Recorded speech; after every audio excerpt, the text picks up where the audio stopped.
एक दिन की बात है, आरोही सुबह पार्क में टहलते हुए जा रही थी, तभी उसे एक रोती हुई बच्ची मिली। आरोही ने उससे रोने का कारण पूछा तो लड़की ने बताया कि वो जिस गुड़िया से खेल रही वो इसी पार्क में कहीं खो गई है। आरोही ने उस बच्ची को उसकी गुड़िया ढूंढ लाने का आश्वासन दिया, जिससे वो बच्ची चुप हो गई। आरोही ने गुड़िया ढूंढने के लिए समय मांगी और फिर दूसरे दिन गुड़िया लाने का वादा करके वहां से चली गई। पर गुड़िया ना तो आरोही को मिली और ना ही उस बच्ची को।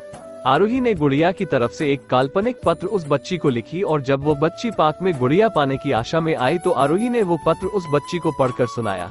पत्र इस प्रकार था: कृपया रोना मत, मैं समय समय पर उस गुड़िया के बारे में तुम्हें लिखती रहूंगी, बस तुम रोना मत। अब आरोही रोज उस खोई हुई गुड़िया की तरफ से काल्पनिक पत्र लिखने लगी और लगभग रोज ही उस बच्ची को पढ़कर सुनाती, जो कि यात्रा का काल्पनिक वर्णन हुआ करता था। आरोही ने इस काल्पनिक लेकिन रोचक वर्णन ने उस बच्ची को रोने नहीं दिया। वो खुशी खुशी अपनी गुड़िया की घुमक्कड़ी के किस्से सुनाने लगी। अब वो खुश रहने लगी। एक दिन जब काफी कहानियां हो गई तो आरोही ने एक दूसरे गुड़िया उस बच्ची को लाकर दी। जाहिर है वो गुड़िया बदली हुई थी। उस बच्ची को अपनी खोई हुई पुरानी गुड़िया जैसे नई लगी तो वह आरोही की ओर देखने लगी।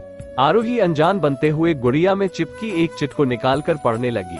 उसमें लिखा हुआ था: यह मैं ही हूँ, तुम्हारी वाली गुड़िया जो पार्क में खो गई थी। दुनिया भर की लंबी यात्रा की वजह से मैं थोड़ी बदल गई हूँ। बच्ची को इस गुड़िया और आरोही पर विश्वास हो गया। वो गुड़िया लेकर घर चली गई। वर्षों बाद जब वो बच्ची बड़ी हो गई तो एक दिन वह अपनी अलमारी में कुछ ढूंढ रही थी तो उसका ध्यान उसी गुड़िया पर गया जो आरोही ने उसे दी थी। बचपन की बातें याद करके वो हंसने लगी। उसे सब समझ आ चुका था कि आरोही ने कैसे उसका मन रखा। उसे उस गुड़िया पर फिर प्यार आने लगा। वो उसे बड़े गौर से देखने लगी। तभी उसकी नजर गुड़िया की फ्रॉक की आस्तीन में छुपे एक छोटे से पत्र पे गई। उसने बड़ी व्याकुलता से वो पत्र निकाला और पढ़ने लगी।